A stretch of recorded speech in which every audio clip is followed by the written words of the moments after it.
Chapter 4. The Law of Non-Resistance.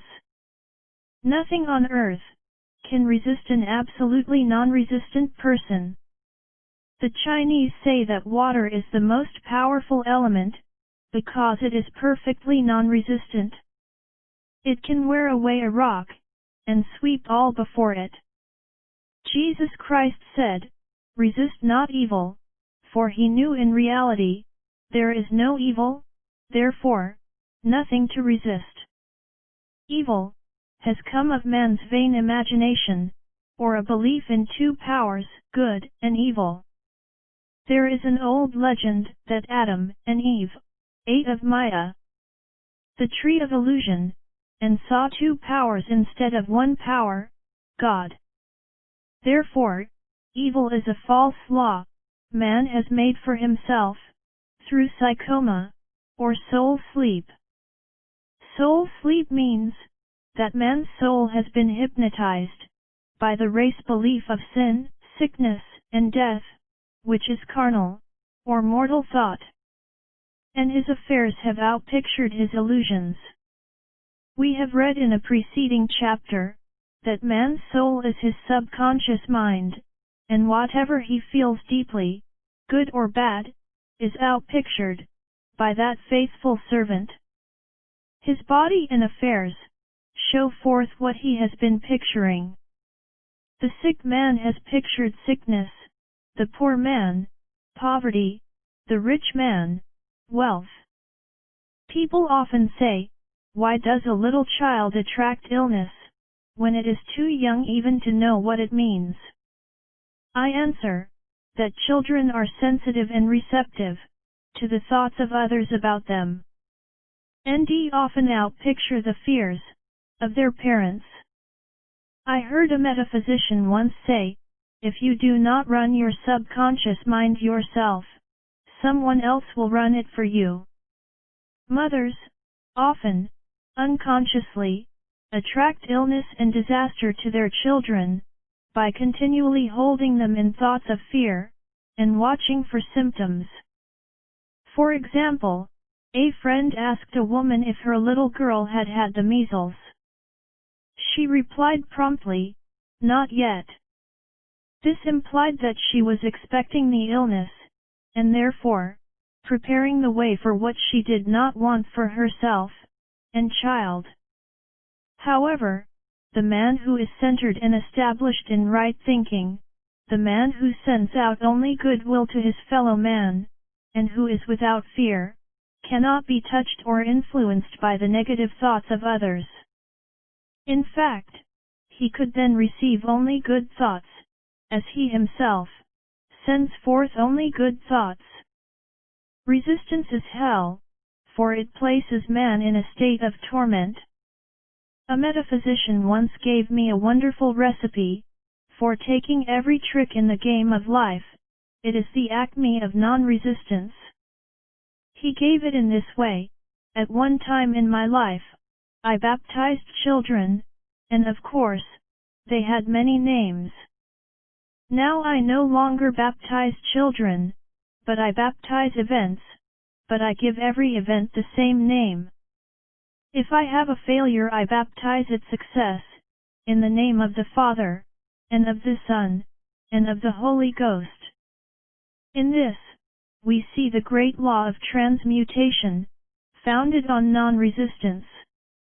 Through his spoken word, every failure was transmuted into success.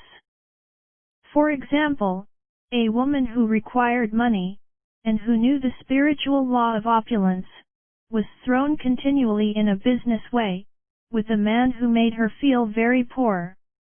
He talked lack and limitation, and she commenced to catch his poverty thoughts, so she disliked him, and blamed him for her failure. She knew in order to demonstrate her supply, she must first feel that she had received. A feeling of opulence must precede its manifestation. It dawned on her, one day, that she was resisting the situation, and seeing two powers instead of one. So she blessed the man and baptized the situation success. She affirmed, as there is only one power, God. This man is here for my good, and my prosperity, just what he did not seem to be there for. Soon after that, she met through this man, a woman who gave her for a service rendered several $1,000s, and the man moved to a distant city, and faded harmoniously from her life. Make the statement, every man is a golden link in the chain of my good, for all men are God in manifestation, awaiting the opportunity given by man himself, to serve the divine plan of his life. Bless your enemy, and you rob him of his ammunition. His arrows will be transmuted into blessings. This law is true of nations as well as individuals. Bless a nation, send love and goodwill to every inhabitant, and it is robbed of its power to harm. Man can only get the right idea of non-resistance through spiritual understanding. My students have often said, I don't want to be a doormat. I reply, when you use non-resistance with wisdom, no one will ever be able to walk over you. Another example, one day I was impatiently awaiting an important telephone call. I resisted every call that came in, and made no outgoing calls myself, reasoning that it might interfere with the one I was awaiting. Instead of saying, divine ideas never conflict, the call will come at the right time, leaving it to infinite intelligence to arrange, I commenced to manage things myself. I made the battle mine, not God's, and remained tense and anxious. The bell did not ring for about an hour, and I glanced at the phone, and found the receiver had been off that length of time, and the phone was disconnected. My anxiety, fear, and belief in interference had brought on a total eclipse of the telephone. Realizing what I had done, I commenced blessing the situation at once. I baptized its success, and affirmed, I cannot lose any call that belongs to me by divine right. I am under grace, and not under law. A friend rushed out to the nearest telephone, to notify the company to reconnect. She entered a crowded grocery, but the proprietor left his customers and attended to the call himself. My phone was connected at once, and 2 minutes later, I received a very important call, and about an hour afterward, the one I had been awaiting. Once ships come in over a calm sea, so long as man resists a situation, he will have it with him. If he runs away from it, it will run after him. For example, I repeated this to a woman one day, and she replied, how true that is. I was unhappy at home. I disliked my mother, who was critical and domineering. So I ran away and was married, but I married my mother, for my husband was exactly like my mother, and I had the same situation to face again. Agree with thine adversary quickly. This means, agree that the adverse situation is good, be undisturbed by it, and it falls away of its own weight. None of these things move me, is a wonderful affirmation. The inharmonious situation comes from some inharmony within man himself. When there is in him no emotional response to an inharmonious situation, it fades away forever from his pathway. So we see man's work is ever with himself. People have said to me, give treatments to change my husband, or my brother. I reply, no, I will give treatments to change you. When you change, your husband and your brother will change. One of my students was in the habit of lying. I told her it was a failure method, and if she lied, she would be lied to. She replied, I don't care, I can't possibly get along without lying. One day she was speaking on the phone to a man with whom she was very much in love. She turned to me and said, I don't trust him, I know he's lying to me. I replied. Well, you lie yourself, so someone has to lie to you, and you will be sure it will be just the person you want the truth from. Some time after that, I saw her, and she said, I'm cured of lying.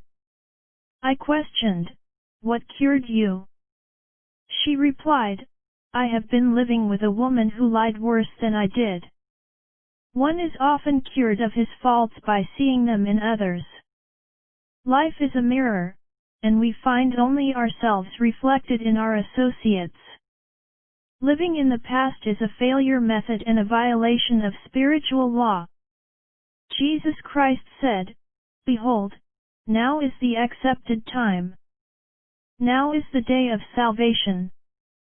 Lot's wife looked back, and was turned into a pillar of salt. The robbers of time are the past and the future. And should bless the past, and forget it, if it keeps him in bondage, and bless the future, knowing it has in store for him endless joys, but live fully in the now. For example, a woman came to me, complaining that she had no money with which to buy Christmas gifts.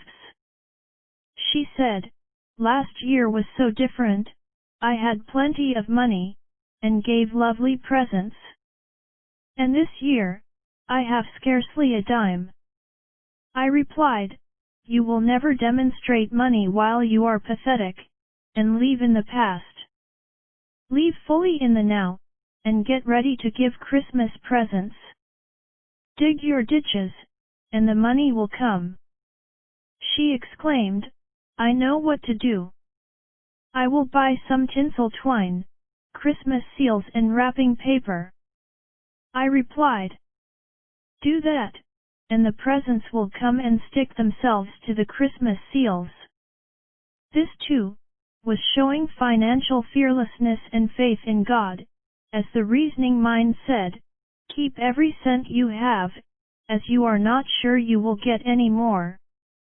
She bought the seals, paper, and twine, and a few days before Christmas, received a gift of several $100s. Buying the seals and twine had impressed the subconscious with expectancy, and opened the way for the manifestation of the money. She purchased all the presents in plenty of time. Man must live suspended in the moment. Look well, therefore, to this day. Such is the salutation of the dawn. He must be spiritually alert, ever awaiting his leads, taking advantage of every opportunity. One day, I said continually, silently, Infinite Spirit, don't let me miss a trick, and something very important was told to me that evening. It is most necessary to begin the day with right words. Make an affirmation immediately upon waking. For example, Thy will be done this day. Today is a day of completion, I give thanks for this perfect day, miracle shall follow miracle and wonders shall never cease. Make this a habit, and one will see wonders and miracles come into his life. One morning, I picked up a book and read, Look with wonder at that which is before you. It seemed to be my message for the day, so I repeated again and again, Look with wonder at that which is before you. At about noon, a large sum of money was given me, which I had been desiring for a certain purpose.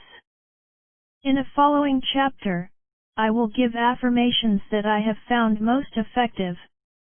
However, one should never use an affirmation, unless it is absolutely satisfying, and convincing to his own consciousness, and often, an affirmation is changed to suit different people. For example, the following has brought success to many, I have a wonderful work, in a wonderful way, I give wonderful service, for wonderful pay. I gave the first 2 lines to one of my students, and she added the last 2. It made a most powerful statement, as there should always be perfect payment for perfect service, and a rhyme sinks easily into the subconscious. She went about singing it aloud, and soon did receive wonderful work in a wonderful way, and gave wonderful service for wonderful pay. Another student, a businessman, took it, and changed the word work to business. He repeated, I have a wonderful business, in a wonderful way, and I give wonderful service for wonderful pay. That afternoon he made a $41,000 deal, though there had been no activity in his affairs for months. Every affirmation must be carefully worded and completely cover the ground. For example, I knew a woman, who was in great need, and made a demand for work. She received a great deal of work, but was never paid anything. She now knows to add, wonderful service for wonderful pay. It is man's divine right to have plenty. More than enough. His barns should be full, and his cup should flow over. This is God's idea for man, and when man breaks down the barriers of lack in his own consciousness, the golden age will be his, and every righteous desire of his heart, fulfilled.